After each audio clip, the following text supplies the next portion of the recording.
श्री कृष्ण गोविंद हरे मुरारी, हे नाथ नारायण वासुदेवा।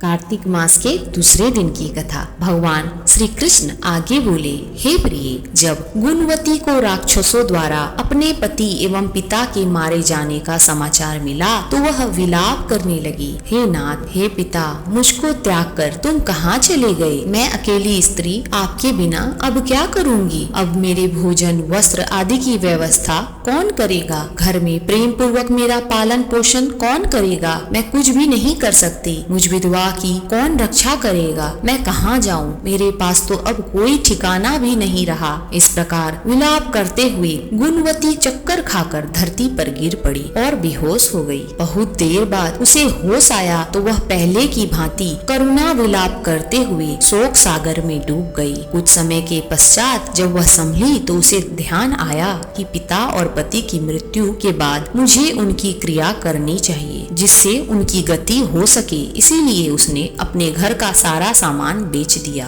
और उससे प्राप्त धन से उसने अपने पिता व पति का श्राद्ध आदि कर्म किया। तत्पश्चात वह उसी नगर में रहते हुए आठों पहर भगवान विष्णु की भक्ति करने लगी। उसने मृत्यु पर्यंत तक नियम पूर्वक सभी एकादशियों का व्रत और कार्तिक महीने में उपवास एवं व्रत किए। हे प्रिय, एकादशी और कार्तिक व्रत मुझे बहुत ही प्रिय है। इनसे मुक्ति, भुक्ति, पुत्र तथा संपत्ति प्राप्त होती है। कार्तिक मास में जब तुला राशि पर सूर्य आता है तब ब्रह्म मुहूर्त में उठकर स्नान करने व व्रत व उपवास करने वाले मनुष्य मुझे बहुत प्रिय हैं, क्योंकि यदि उन्होंने पाप भी किए हो तो भी स्नान व व्रत के प्रभाव से उन्हें मोक्ष प्राप्त हो जाता है। कार्तिक में स्नान, जागरण, दीप दान तथा तुलसी के पौधे की रक्षा करने वाले मनुष्य साक्षात भगवान विष्णु के समान हैं। कार्तिक मास में मंदिर में झाड़ू लगाने वाले, स्वास्तिक बनाने वाले तथा भगवान विष्णु की पूजा करने वाले मनुष्य जन्म मरण के चक्कर से छुटकारा पा जाता है। यह सुनकर गुणवती भी प्रति वर्ष श्रद्धा पूर्वक कार्तिक का व्रत और भगवान विष्णु की पूजा करने लगी। हे प्रिय, एक बार उसे ज्वर हो गया और वह बहुत कमजोर भी हो गई। फिर भी वह